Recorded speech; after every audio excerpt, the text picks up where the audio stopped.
Dumb. Hello. Hello. Hi guys, and welcome to episode 215 of the TT's podcast. I am Nana. And I'm Roho. And together we are TT's. Ho, ho, ho. Ho, ho, ho. Ho, ho, ho. This thing is Merry a bit... Christmas, everyone. This hat is a bit tight on my head because of my hairstyle. And I think maybe my head is actually a little bit big. I don't think my head mine is big too. It's squeezing. Is it squeezing too? Squeezing. Mine was squeezing very much. Squeezing inside. Merry Christmas, everyone. We're feeling very festivity. It's not even Christmas today, the day officially that we're here today. No, but for but you guys, it will it's be. Christmas. Yeah. So merry ho ho ho ho Christmas. Yeah. Merry Christmas. What's your earliest Christmas memory? Merry Christmas, everyone. Okay, do you know what actually it is? My earliest Christmas memory is going to my auntie's house in Tottenham. We used to do this every year. We used to go out to Tottenham to her house. And she used to have all the decorations. She was the house of all the decorations, yeah. The lights, everything. She had a massive fish tank as well. Exotic fish in there. She had a nice garden. You know, growing up, not everyone had a garden. No. That she actually used to plant things in there and grow like tomatoes and stuff. Especially not for an auntie, and she had a bar area in her house. Of course she did. Of course, yeah. And her house was the house. Yeah. Every year, the same people were all there. You know, you got the teenagers getting up to shenanigans they shouldn't be getting up to. You have the young people. It was just, that's my earliest memories of Christmas, going to her house. Like, she passed away now. It's my auntie that passed. Mum's best friend, the one that passed away. One that made food? Yeah, she used to be a caterer, Yeah. Like, God rest her soul, Auntie Elizabeth. And, Christmas was so special. And I do wonder what it's like for her girls now, because she loved Christmas. And we all looked forward, after our Christmas dinner at home, going to her house to continue the rest of Christmas. But yeah, those are my earliest memories I can think of. Like, other than that, I just remember crying that I didn't get Action Man. I'm done. Not the Action Man. That's how I know you was always gay. Action Man. My brother Kwame got an Action Man. Oh yeah, you said this before. Yeah, and I was I got some jewelry from Italy, and I was upset. I was so sad. Damn. But you know, what about yours? Mine, I don't. All I have is like little glimpses of Christmas tree or presents or decorations. Like I have like little glimpses of those moments. But I think I don't know. I feel like my earliest proper memory is quite negative because when I'd open my presents, they would be closed. Where's the toys? You see the thing about African parents, yeah. Where's the toys? They're buying necessities as a Christmas present. They're buying you things that they need to buy you practical, anyway. Necessary things, yeah. And you know what? On Boxing Day, you're going to the next sale. Next sale. The next sale on Boxing Day. You know, you used to go to West End, like Oxford Street. Where in that Oxford Street on Boxing Day. First thing in the morning. In next. Like first thing in the morning. I used to bang. Do you know I used to go to the next sale when Amraya was like 3 or 4? Because obviously I used to shop for her next when she was a baby. So I used to think this is what my mum used to do, and I'm doing it. Yeah, but the clothes are quality. Even when a friend of mine had a baby, well, I think it was last year. I went to Next. Yeah, I went to Next. You know, the things are quality. Yeah, the things are quality. So yeah, like that's my earliest. And there was one Christmas that my mum said she wasn't making Christmas food. She went on strike. Did she actually not make the food? She didn't. She made banku. That's really sad. Why did she do that? Because she was tired. She said she's over it. We're ungrateful with the stuff. How old were you guys? I definitely think we might have been in secondary school by then. Oh, you lot were pissing her off. Yeah, I was pissing her off till this day. Still pissing her off. But yeah, she was like, she went on strike. She said, I'm not making Christmas. And she didn't. Oh. We had banku. I didn't like banku that day. Yeah. It was really sad. But Christmas, I'm a bit of a Grinch. Well, in all things, not just Christmas, but in most things in life, I am a bit of a Grinch. I am a bit of a I don't say negative Nancy, but when it comes to the holidays, especially, I don't like not being able to leave when I want to leave. Yeah, that is a thing for you in all things. Yeah. When I'm ready to go, when I'm ready to be alone, I feel like I should be able to do that. Yeah. Christmas Day, is, what is it? It's a family day. You have to sit down with the family. I was gonna on say Christmas Day, Uber okay? is double the price, isn't it? Yeah. If it's double the price, it's a family day. You have to stay with your family. And I told my sister, I was like, I don't want to do anything for Christmas. I just want to be in house. She's like, What's happening this year for Christmas? What are you doing? I planned on staying in my So you're not going house. to your sisters? Or your Well, I brothers? mentioned it, and she said that's so bad. Like, you can't just sit at home. Are you being serious? Do you know what as well though? I feel like with Christmas, I celebrate Christmas because I have a young child. Do you know what I'm saying? But sometimes I wonder if I didn't. I can't really imagine life without having a child. Yeah. Like, if I didn't, would I still stay at home and do Christmas, or would I just like chill by myself sometimes? Would I go to friends? I don't know. I do wonder if it would look different. Yeah. Like Christmas has from because I became a parent at a young age, it's just always been family. Do you know what I mean? I feel like as an adult, I haven't Because been you able do to it for the explore- kids, explore it really and differently. truly. You do it for the kids. Like, I don't think Christmas.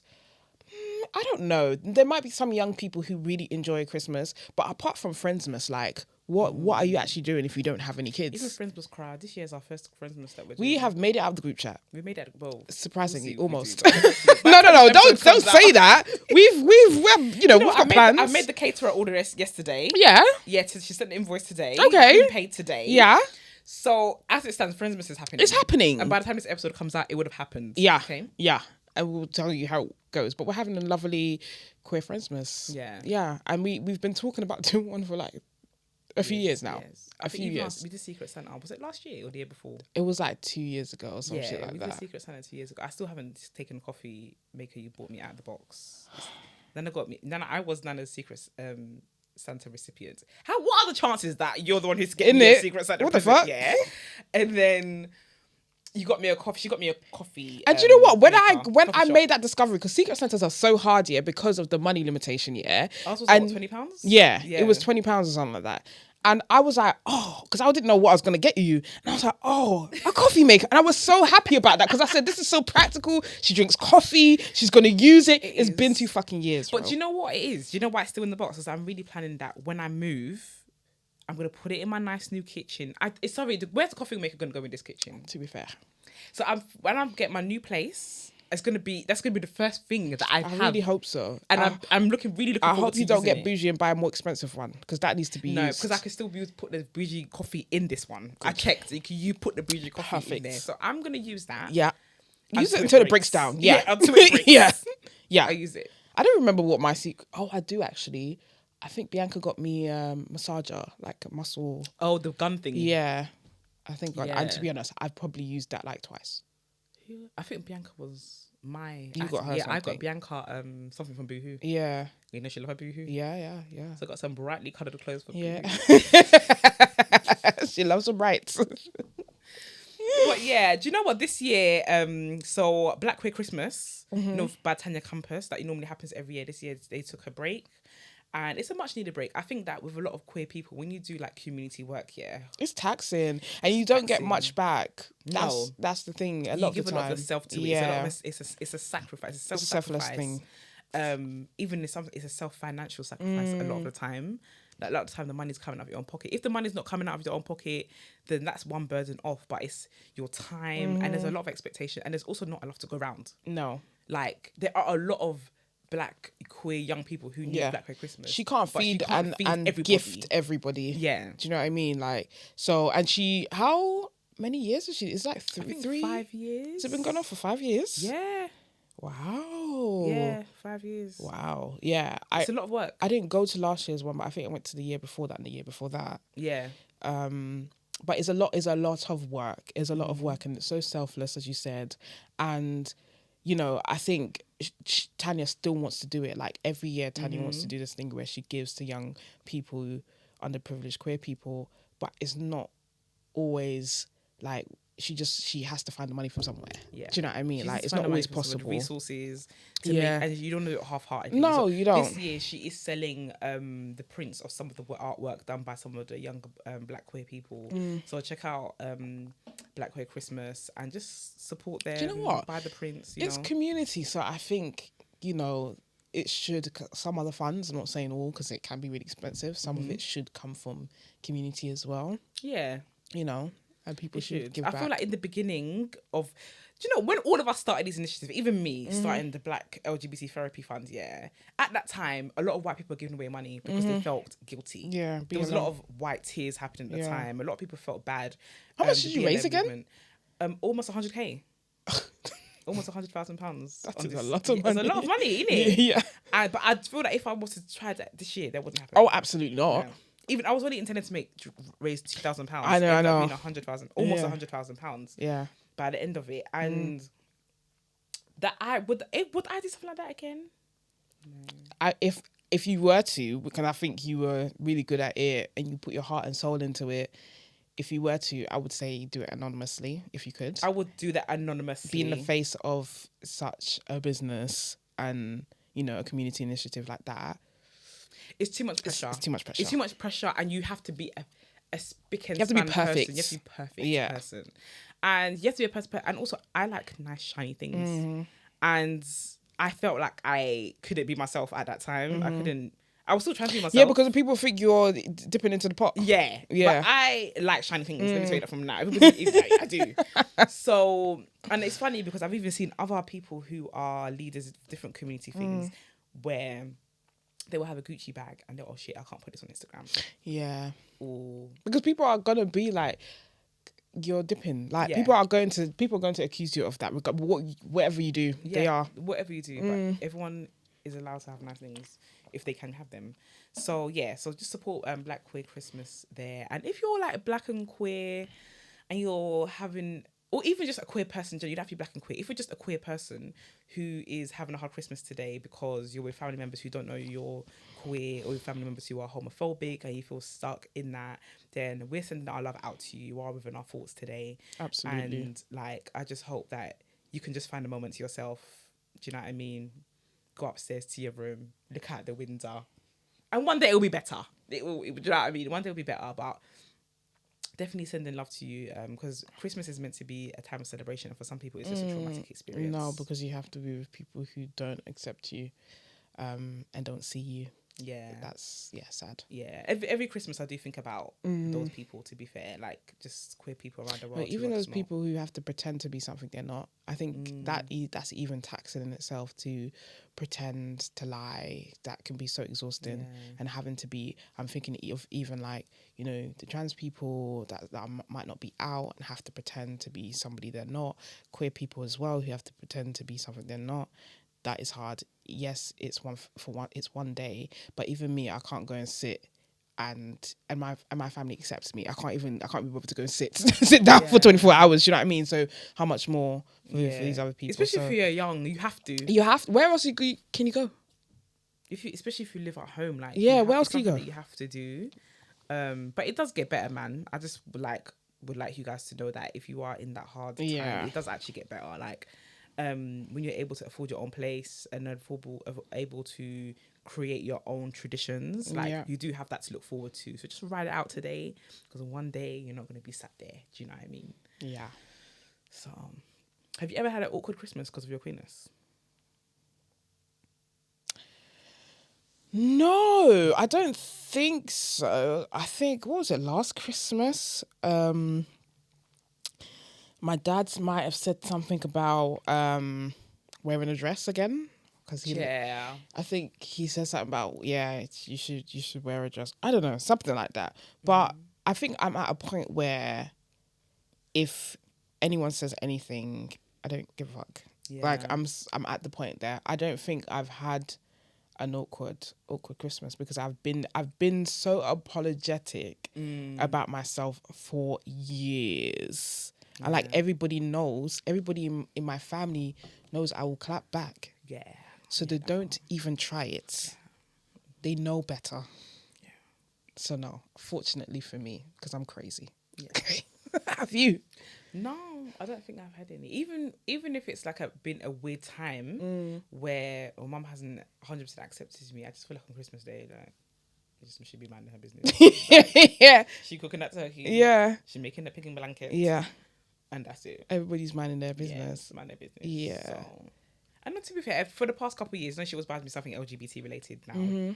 I wonder what it's going to be this year. Oh yeah. She might not give me a present this year. Anyway, she might. I don't know. Yeah. Yeah. But for the past couple of years, like, she has been giving me, I think that's been her one time to show me acceptance, which has been really cute. Yeah, because Africans, they're not gonna say it. They're gonna say it in other ways. Yeah, they're gonna cook you some food. Yeah. Even give you a plate of jollof rice. Yeah. With extra meats. Yeah. That's what they're gonna do. Yeah. But yeah, Merry Christmas. Merry Christmas. What's your favorite Christmas song? That's a good question.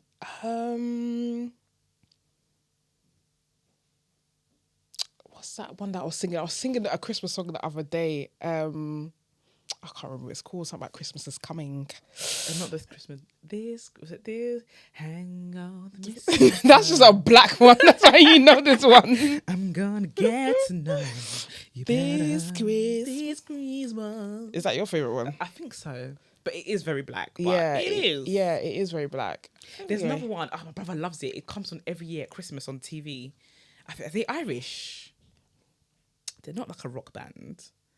A rock Christmas song? Let's see which one. What are they called again? I was singing this the other day. It's beginning to look a lot like Christmas. It's beginning to look like Christmas everywhere you go. Oh, That's the one I was singing. I'm going to forget the song. It's from Brace. Anyway. Yeah. Guys. What's your favourite Christmas movie? My favourite Christmas movie? Yeah. Ooh. I was going to say Home Alone, but I feel like I'm just saying that because I have to say that. I don't think it's actually Home Alone. That is the Christmas movie, isn't it? like, I think we're probably going to watch it this year because you have to. But do you know what? I do love a nativity play and a nativity film. Okay. I do love a Moses. You know when they have a Moses? All on? right. I do love the biblical movies that they show around that time of the year. Do I have a favourite one though? Someone said Should I Harry say The Passion of Potter. Christ, should I? Someone said Harry Potter. And I just want to state that Harry Potter is not a Christmas movie. Someone said Harry Potter is... Their favourite Christmas movie. Who said that? Who do you I think? said Who that. do you Okay, think? Okay, I didn't say that. Harry Potter is not a Christmas movie. Because apparently it comes on during Christmas. It does. It Yeah. does. And you know, I want to sit down and watch all of them. It's been a while since I've done that. I did but- that like 2 years ago. Can't Yeah. remember anything now. Yeah. But, yeah, Harry Potter is I'll a do bit again. forgetful. I'm sorry. Yeah, my favourite But, Christmas movie is The Grinch. Of course, it is very on brand. And then my second one is The Preacher's Wife. Okay. Yeah. Okay. Very It's on brand for you. Yeah. Isn't there a Grinch too? Or just one Grinch? I think there is, but I don't know if it's Jim Carrey though. Oh. I did like a passion. I like Passion of Christ. What? Passion of Christ. When Jesus dies. Okay. Jesus is nailed to the What's that cross. Easter movie? Is that Easter movie actually? Passion of Christ, I think Jesus is nailed to the cross. That's Easter, isn't it? Okay, that's not a Christmas movie.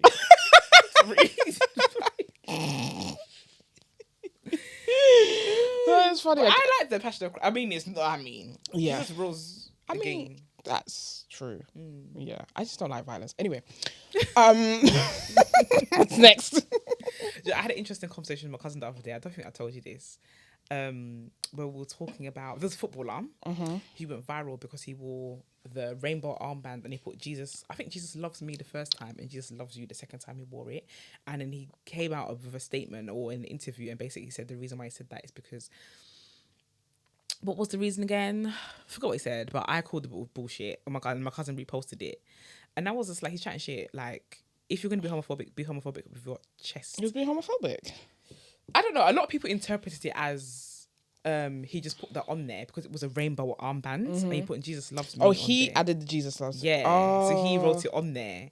So a lot of people interpreted that as like okay, a rejection Yeah. of wanting to wear it, but you have to wear it. because I he think- had to wear it by force. I think I think something happened recently in football, and they were trying to tell LGBT people that they're inclusive to football. Yeah. So everyone had to wear it. If you're a Right. captain, you all had to wear it. Like, but you had to. So he's put that on there as like, I think it was an act of Resistance. Yeah, it was an Yeah. act of protest. And Yeah. just instead of just saying that, he turned around and was like, "Yeah, Jesus loves everybody."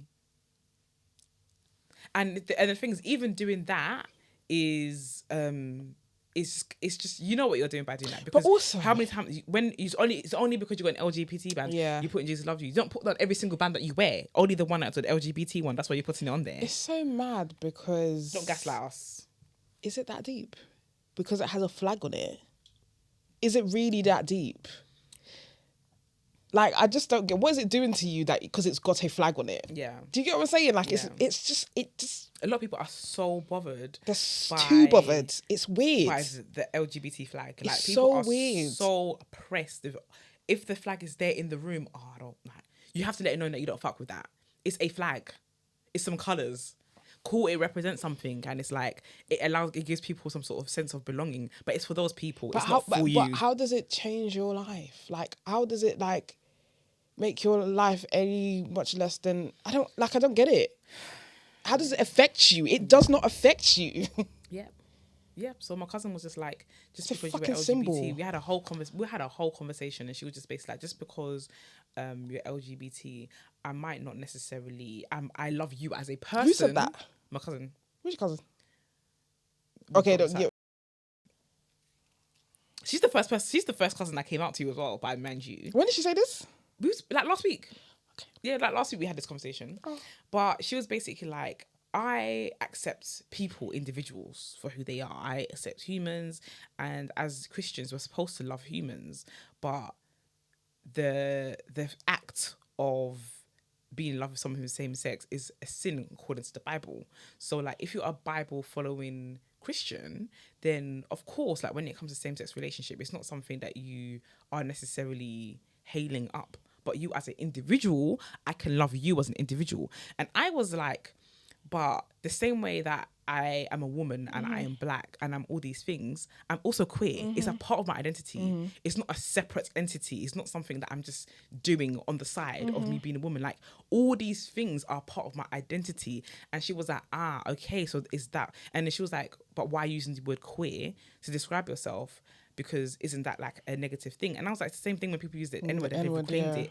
Queer people have reclaimed the word queer. And I'm using it as an umbrella term as the LGBT community instead of having to say LGBT every single time. I was like, but I'm talking about the LGBT community. I'm a lesbian. That's part of my identity. Like, I was born this way. I've tried to be there with men's, but it's just not me. It's just not who I am. The same way, like, I can't try to be a man. That's not who I am. I can't try to be white. I can't try to be anything else, because these are all the things that I am. This is part of my identity.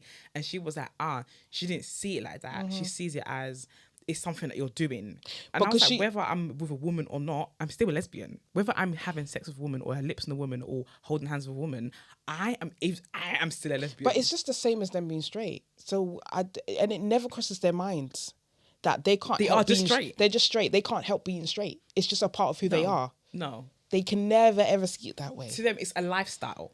So she was like, "Where do I stand?" She was like, "Where do I stand with Christ now?" I wouldn't call myself a Christian. I was like, "I'm not a Christian," and I was like, "Do I believe in God? If I had to pick a religion, would Christian be the one that I pick? It would, but I'm not at this stage in my life a Christian. I'm not a practicing Christian, and I'm not going to pretend like that I'm all these things and whatever the case may be. Do I believe in God? Yes. Do I believe in Jesus? Yes. But that's as far as it goes for me.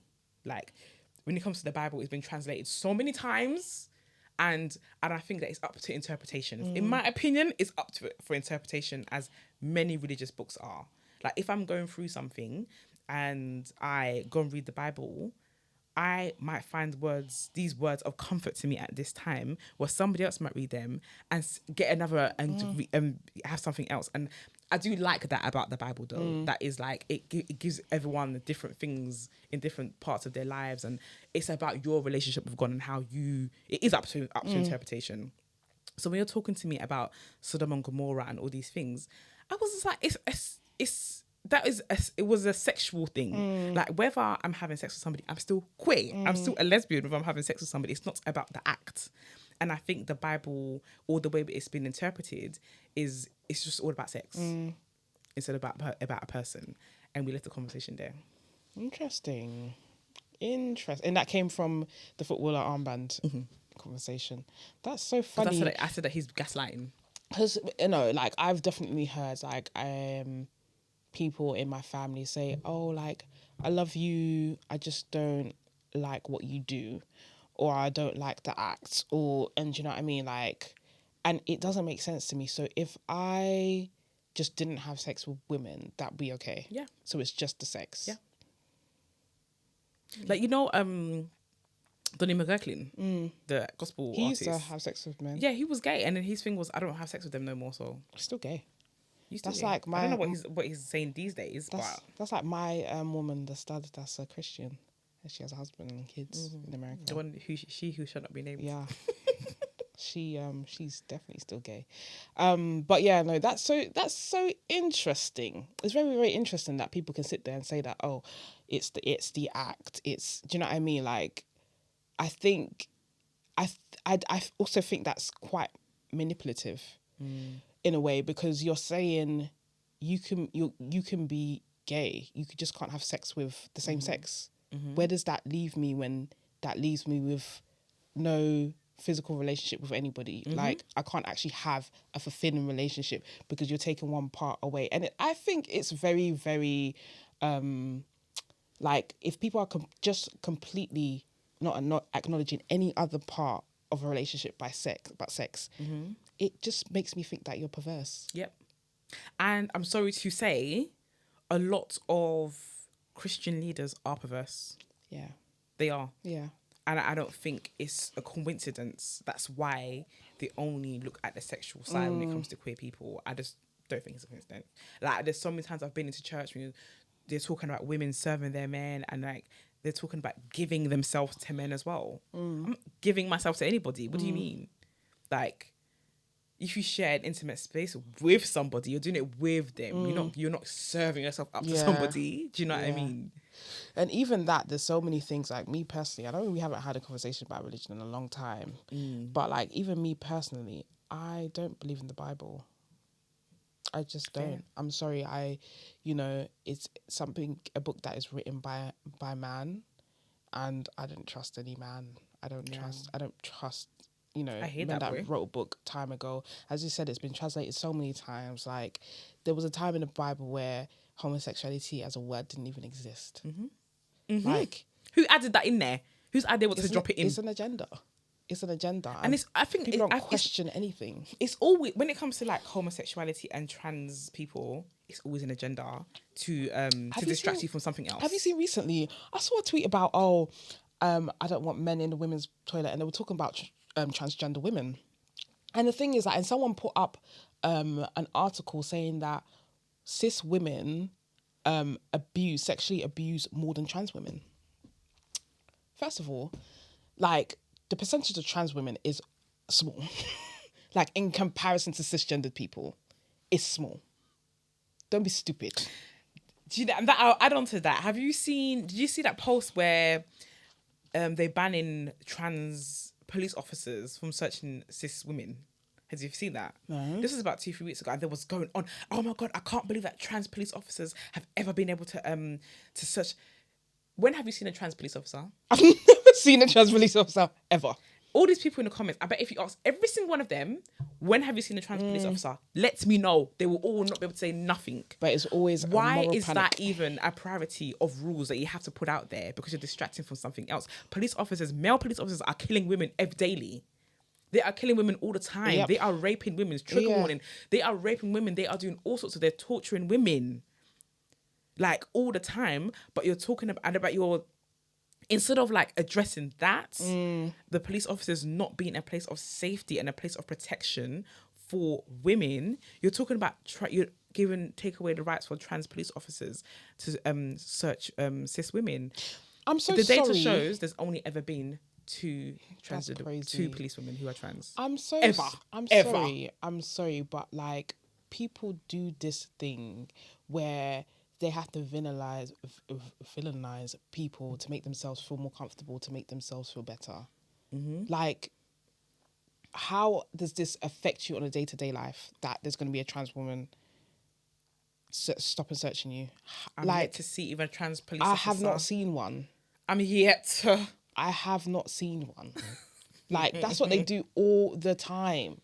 Like, all the time. We've got more pressing things to think about, you know? All the time. We got tagged in something the other day about a Ghanaian queer man.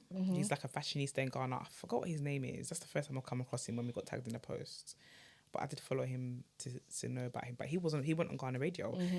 And he was just like, talking to one of the ministers. I promise you, no gay person in Ghana wants to sleep with you. And because they're talking about, queer people want rights. He was like, where have queer Ghanaians been doing parades? Who told you that we want rights? They probably do. But he's like, this agenda is not something that queer Ghanaians have been putting forward. It's been you. You guys are putting the spotlight on queer Ghanaians when queer Ghanaians have just been living their lives. Quietly. Like, just let us be. Let us be in our corner. And that's it. We haven't asked you for anything. We haven't asked you to legalize anything. We haven't asked you to do anything. But for some reason, you are putting this agenda on us that we haven't asked for. Should we have them? Yes, we should have them. But we haven't actually asked yet. And he was like, trust me, no gay person wants to sleep with you. That's what it is. It always is. If you think somebody's coming after you, somebody like, why are you so pressed? Why? And brings up on the subject of these puberty blockers. Chat to me. Nana's giving up on her chat, but I'm riding it. It's giving me a headache. I've got a shape up today. Can you imagine? Anyway, you're hiding your shape up. Yes, puberty blockers. Puberty blockers have been banned in the UK indefinitely. When they say, you see the word indefinitely, it's not really indefinite. Well, they're going to review it. They're going to review it, but because that can change that, that can change after that. So indefinitely is, but yeah, it's been banned in the UK. I think when it comes to puberty blockers, I think it's a difficult one. Look, it's a difficult conversation. I think it's a difficult conversation because let's add that it's been banned for under 18s. Yeah. So these are obviously children. These are children who have guardians because they're not able to do stuff for themselves. They're not adults. They're kids. And so they've been having conversations about this for a while now about whether or not to ban them.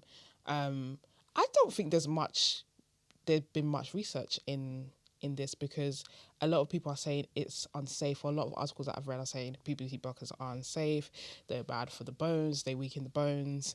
I've seen other articles that say that they are safe. Do you know what I mean? So it's just it's confusing in terms of the information that's being put out there. So in terms of trying to make a well-formed opinion, it's hard to do that. Do you know what I mean? When there's contradiction information out there. Yeah.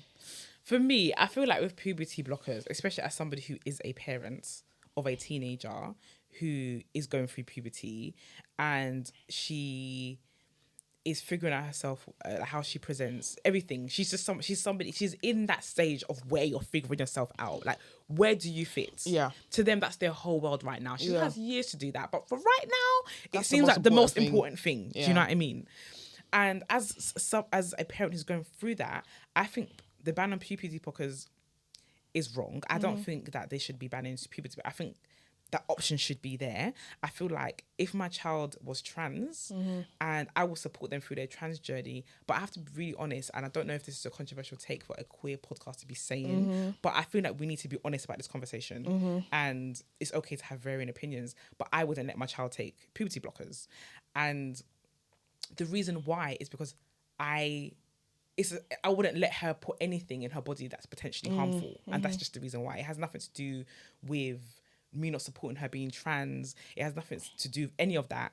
It's just if there is misinformation out there about something she's putting into her body, I'm just not going to allow it. It's like the COVID jab. It's if like, I wasn't sure and she ain't having it's like it. cigarettes. Do you know what I mean? I'm not saying it's the same thing, but something that is unhealthy, I wouldn't let my child put into their body anything that is unhealthy. Nothing. And as there's no conclusive report on whether it's healthy or not, if I had a child and they were a teenager, even though I'm a queer person, I don't think I would allow it either. Yeah, and that might that might be a bit controversial. That might be a bit controversial. Yeah, and obviously I hope that doesn't isolate our trans listeners, because that's not what we're trying to do at all.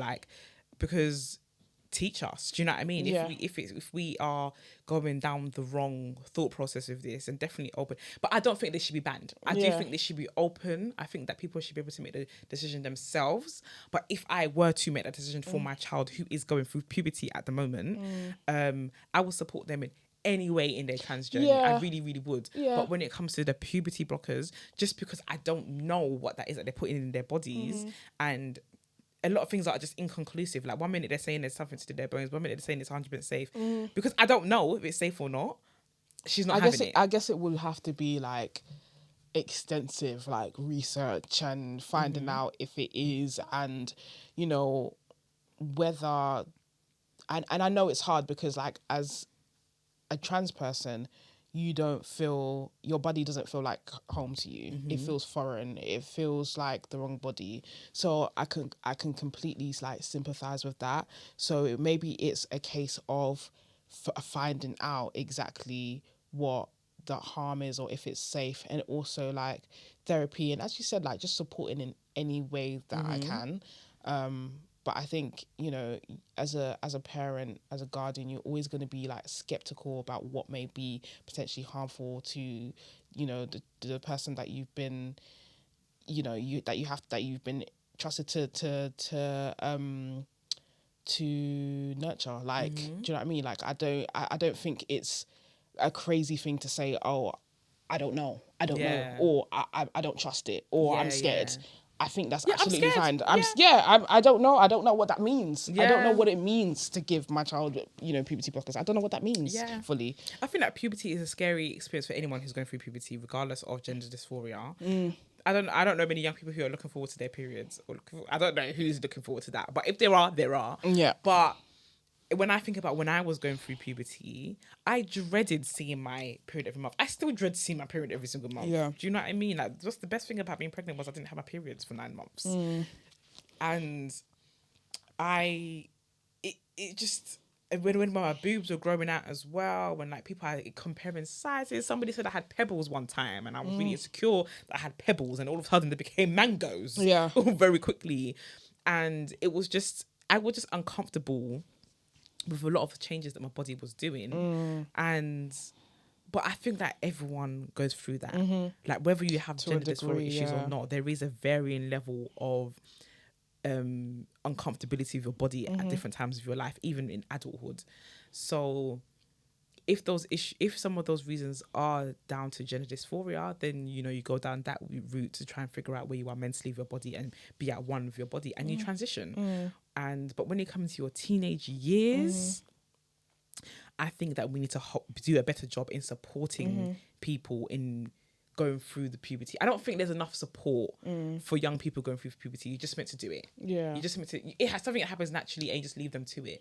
But actually, I think that as adults and organisations, as teachers, as parents, we do probably need to hold their hands through that process a little bit more. Yeah. You know. So yeah, because I don't want to say, like, I always say the word periods to my daughter, and she was like, wow. I say period. Wow. That's why I say period. Are you in your period? She hates when I do that. She hates it when I do that. But now she's like, that's when she first started. Yeah. Now she's gonna kill me for talking about her period. But anyway, she don't listen to this podcast anyway. That's good. But when she's an adult and she hears it's me talking about her period, she's gonna be fuming. She's gonna be furious. But that's what I'm gonna say. Yeah, no, it's definitely a hard one. And I think it's something that like we have like wrestled with, because there's a part of me that is like, if somebody doesn't feel comfortable in their own body, they should be able to seek whatever to make them feel comfortable. Do you know what I mean? But that's like with anything that could be potentially harmful, even if it makes you feel better. And I think that's what it comes down to. If there was something that was completely, I know it's reversible as well. It's reversible. That's why it's kind of like, it's kind of like if they want it, let them have it. Like, it's reversible. Yeah, and I definitely feel like it should be a case by case thing, and there should be levels to this thing. Like, you know, and I know a lot of young trans people do seek psychologists and stuff like that. Yeah. But I definitely feel like not everyone or anybody that says, oh, I think I might be trans, they should just be given drugs. I think it should be like studied over a period of time if they actually need it, because the thing about kids is that from like 11 to like 18 is the time where you're really figuring shit out. There's a lot going on in your mind, and I think that it just needs a bit more time. Yeah, it just needs a bit more. Let it be. Yeah, go through the process. Yeah, let it be. And the thing is, like, you know, if this person says, obviously support them in whatever pronouns they want to use. Yeah. And if they want to be called a different name, if they want to wear whatever they want to wear and all of that stuff, like, absolutely support them. Like, I'm 100% like, you know, I'm 100% agreeing with that. Support them. Yeah. Get them the help that they might need, you know. That Amara is not trans yet, but when she sends me screenshots of things that she wants, it's from the boy section or the girl section. It's from either or, and like she dresses the way she dresses, like I would have thought she would have been a bit more of a tomboy than she actually is. She's a bit more girlier than what I thought she was going to be, like, given that she really loved football before. She still likes football, but she is just expressing herself the way she wants to. And I want her to continue to do that. She will always do that. Whether she's asking me for clothes from the men's section or the boys section, I don't bat an eyelid. I don't wonder why. I just buy the thing. It's just clothes. Yeah, it's just clothes. Yeah. It's just really... Until she says to me, Mum, I want to be non-binary. Mum, I want to be this. She ain't said any of these things. But if she does, and okay. Also that, support. Like, yeah, 100% support. I would 100% support that. But yeah, if we're way off, let us know in the comments. I know you guys will let us know in the comments. Let us know. Let us know if we're way off. Like, you know, if we don't know what the fuck we're talking about, let us know. Also, if you have more information on this, please don't hesitate to like put it in the comments, because we're all learning here. Do you get what I'm saying? Well, if anyone knows anyone who's taking puberty blockers, I don't think I know anybody whose kids have taken puberty blockers. No, I don't know anyone. Yeah. So if you do, like, let us know. Or even if you did when you were younger, let us know how that worked out for you as well. Just let us know. Like, maybe this is it. There's not enough out there. I feel like when it comes to puberty blockers, to me, it's been an online discussion more than it's been a practical thing. Yeah. Like, I'm pretty sure there's somebody out there who's had puberty blockers, but I don't know. It's just an online discussion to me, you know?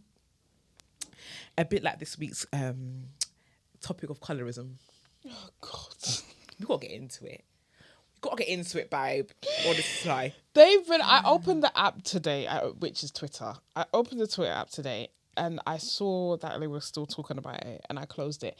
And do you know what? I was so grateful that I deleted my main Twitter account, because if I was on the main Twitter, I would have been forced to engage in this conversation online. And that's one thing I hate. I hated. Just like, I would say, I'm not going to get involved in this conversation. I'll be involved in the conversation. But my main Twitter is going now. I reactivated. It was like a week before it was going, and I reactivated it, and I saw them talking about, what's your most problematic work opinion? And I said, GoFundMe gays need to get a job. And the two people were like, I'm so disappointed in you. Yeah. So I can't do this. So I just deactivated again. I'm sorry, but if you're a serial GoFundMe person and you're coming to ask to get your phone bill paid for and stuff like that, you are a GoFundMe gay. If you're just doing a GoFundMe to raise funds for something like, I don't know, like a wheelchair, like, or for like chest surgery, yeah, more power to you. But the ones that are coming online every single day to it's a serial GoFundMe's, you are a GoFundMe gay and you must be stopped. Okay, I agree. Anyway, there were two people like, I'm so disappointed, especially because you had a GoFundMe before. I can't do this. So I deactivated again and cry. I ain't coming back to Twitter. I'm done with that app.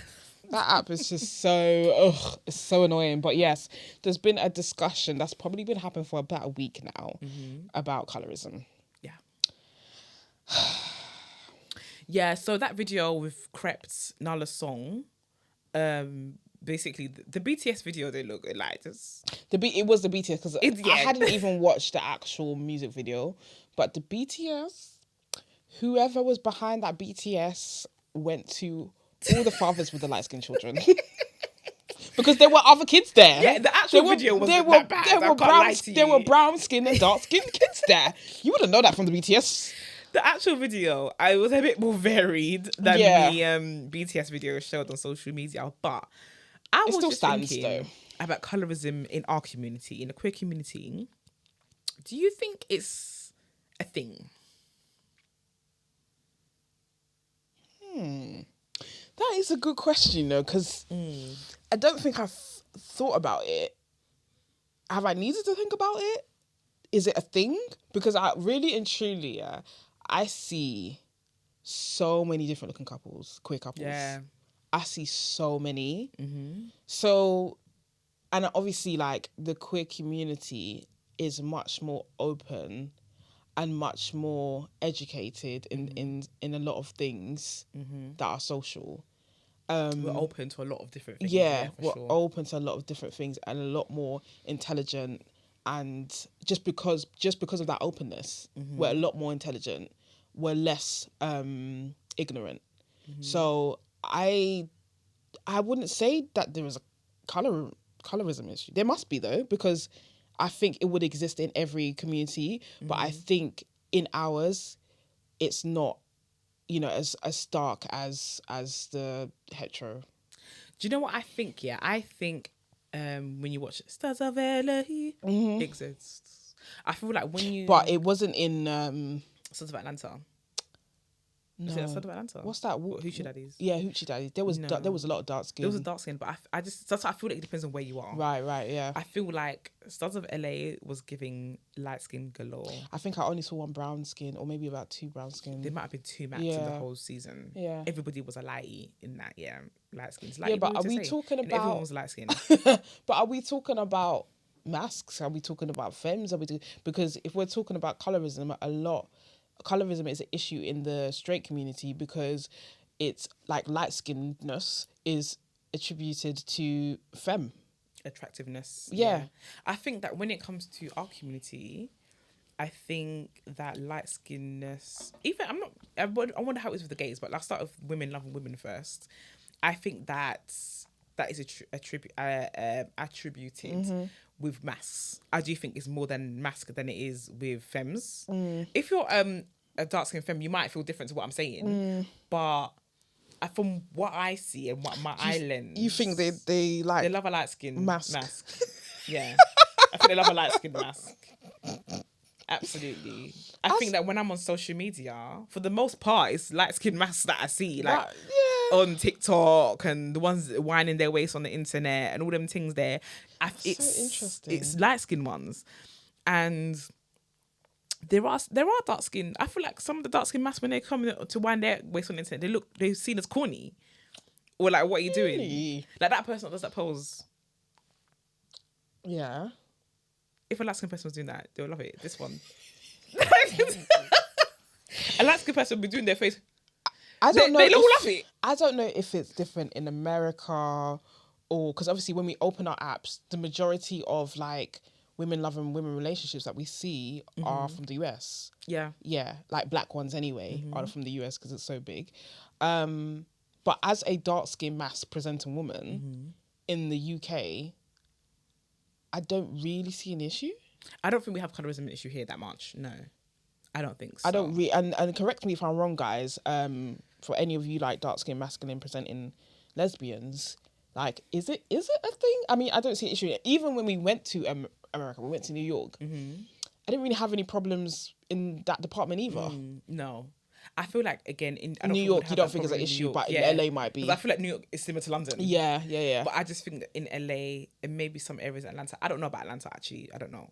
But I definitely think when it comes to femmes though, I feel like I don't know. I think it's because we like dark skinned women. I think we like black women. So that's what our type is, like, for the most part. So maybe that's why, because we like them, with that, well, everyone must like them too. But actually, I think they might struggle in that department too. I feel like maybe they might not be seen as pretty sometimes compared to the light skinned ones or the non-black ones. And yeah, I think it exists. And I think it exists our community as a whole. When it comes to gay men, again, I know many dark-skinned gay men. I don't know many light-skinned ones. I know a few. To be fair, the light-skinned ones are with the light-skinned ones, and the dark-skinned ones are with the dark-skinned ones. It seems like that. I feel like I see that all the time. Yeah. That's what I see in our little community that we have here going on, but we exist in. That's what I see. You might see a couple interracials here and there dotted around. Yeah, it's true. Yeah, it's so interesting. I get you. When I open the app, I do see a lighter skinned Masc usually. Yeah. I think it exists in our community mainly for the light skinned Mascs more than anyone else.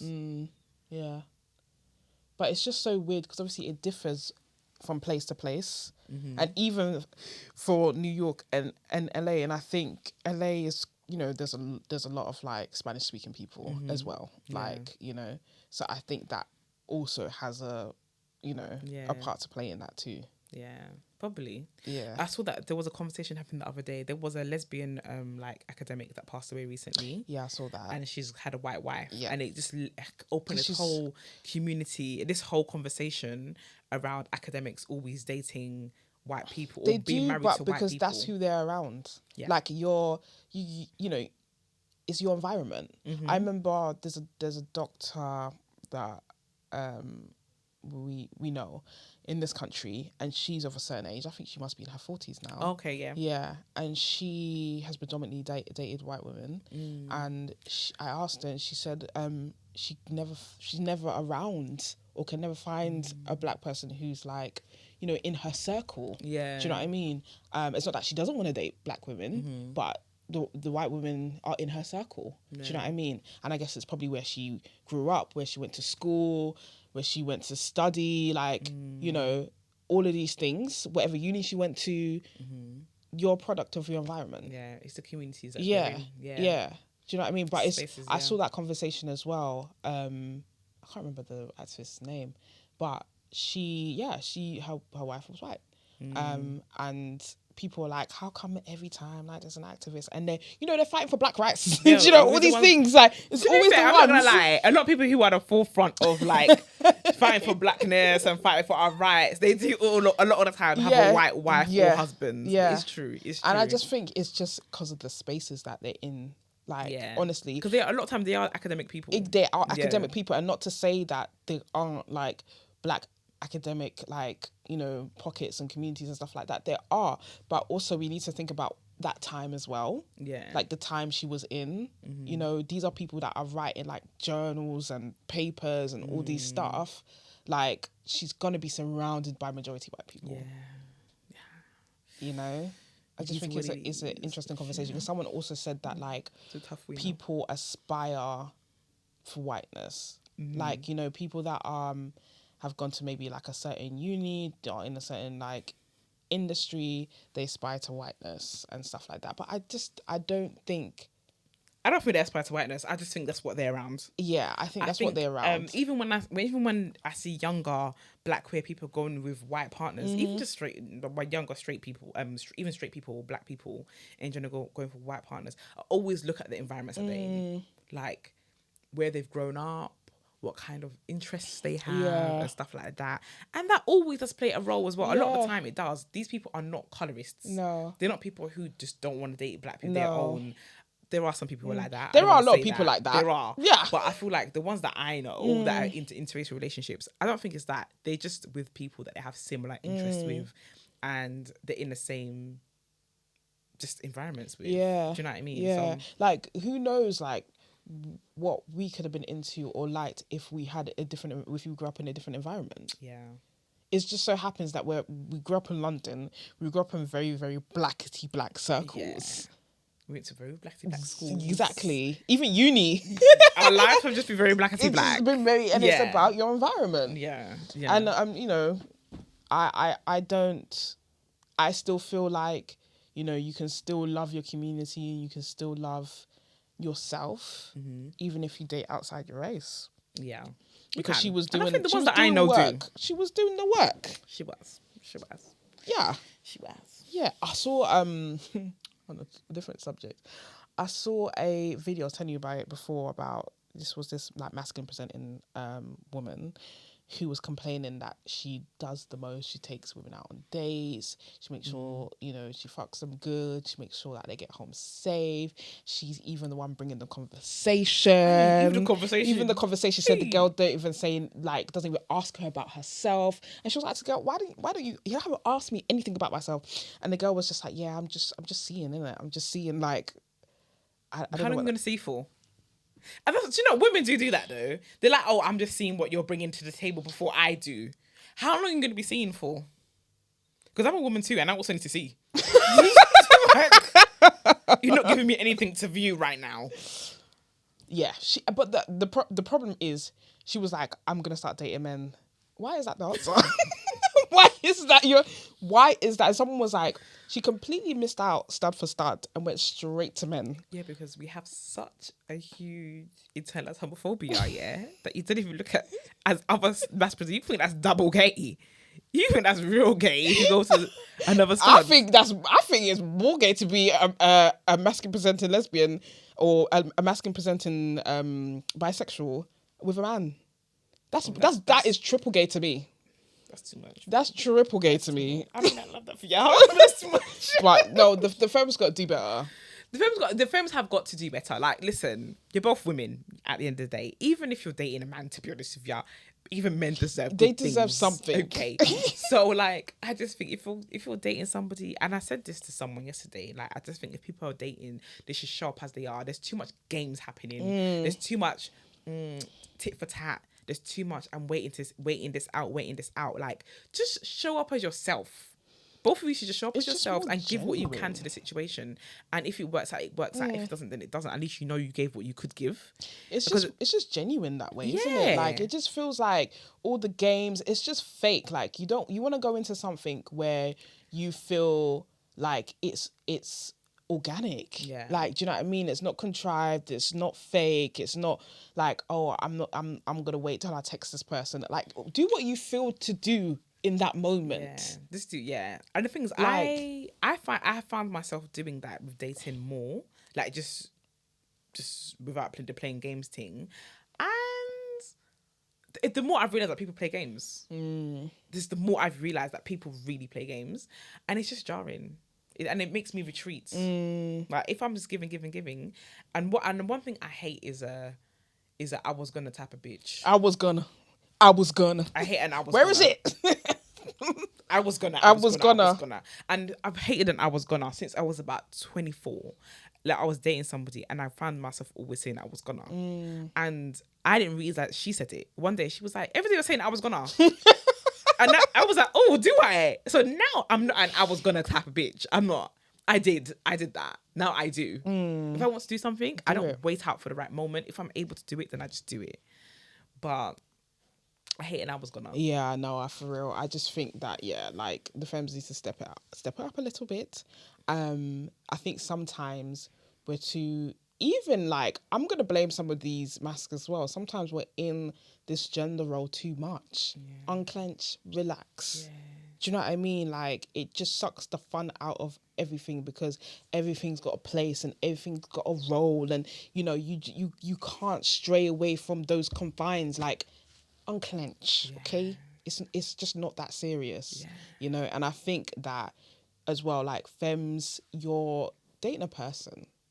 I don't even think, because when we talk about this, we also talk about men, and men deserve certain things as well. You're dating a person. Do you know what I mean? Like, treat that person how you would like to be treated as well. Like, it's a two-way street. Yeah. Do you know what I mean? Like, absolutely. I just don't believe in the whole gender roles and, you know, the person who's a Masc has to prove themselves and all of this stuff. Everyone must prove themselves. Gosh. Everybody must prove themselves. Everybody. Whether the gender role, the femme on the mask or the stud, lipstick, whatever you want to call yourselves, you must prove yourselves. Everyone must prove themselves. Sure. I ain't got time for it. How long? I feel like I heard someone coming in. Oh yes, 5:30. Have you been going for an hour? Apparently. What does it say on the thing? Yeah, 59. Oh, I really can't see. Okay. So we didn't do the dilemma. Just be yappa. We didn't even do what. Wait, we got through what we got planned in the end, apart from the Remy Ma stuff. Are we talking about Remy Ma? Oh, the butt. Yeah, because she was the butt stuff. Yeah, she's so. But you was doing it. She's so trifling. Hey guys. Okay, we have an update. We haven't got time to do dilemmas today, but we have got time for this update. Okay. Hey guys, I'm here with an update. Your response made me laugh because everything was so valid. Most of my hesitation was definitely from feeling like a rebound, not from smoking weed.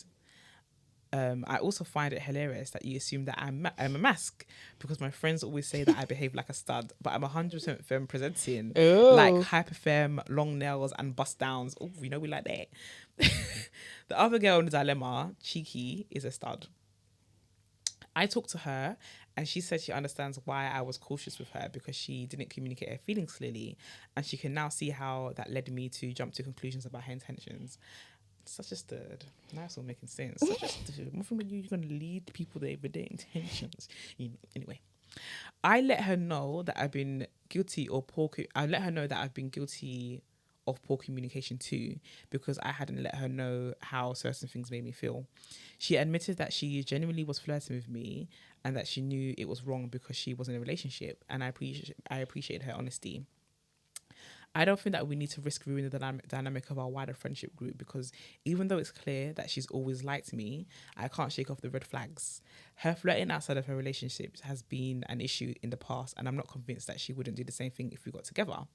Okay, you smart. On a brighter note, and speaking to someone new, FM, and our communication is much better. She also happens to know cheeky, but it's very man for themselves at this point. I've grown to accept that everyone in this community is connected. Thanks, guys. Kiss, kiss. Oh, thanks for an update. I love an update. Love an update. So cute. Okay, that helps us get a better picture of things, doesn't it? Yeah. This is year one. Yeah. Because we definitely thought they were Masc. Yeah. But you know what? One thing about Masc, they're going to lead you on. A Masc is going to flirt and it's an ego thing. Yeah, you know it's such an ego thing to know that they still kind of have it. A few times myself. Yeah, just to know you still got it and you can. You're going to do it if you can, aren't you? Do you know what I mean? But like, I get it now. It's she doesn't think she's trustworthy. Yeah, because she probably isn't. No shade. Cheeky. But yeah, she probably at this stage of probably you just live your best life. Yeah, she probably isn't. So I understand that, and I support you, girl. I support you. But it all makes sense now, because that was confusing. Yeah, but it makes sense. Yeah, more power to you. All the best. Yeah, and Ghana, you were cool. Yeah, all the best with your new bibs. Yeah, love that. So that comes to the end. We'll do the rest of the dilemmas next week if you have time. But thanks for listening, guys. Also, Patreon. Thank you for signing up. I think people are still signing. Sign up to the Patreon. Yeah. Things are coming to the Patreon. Merry Christmas. Sign up to the Patreon, guys, because in the year we will have some things for you. Yeah, we've got some things. Things are going to change for the podcast in the new year. So please sign up to the Patreon.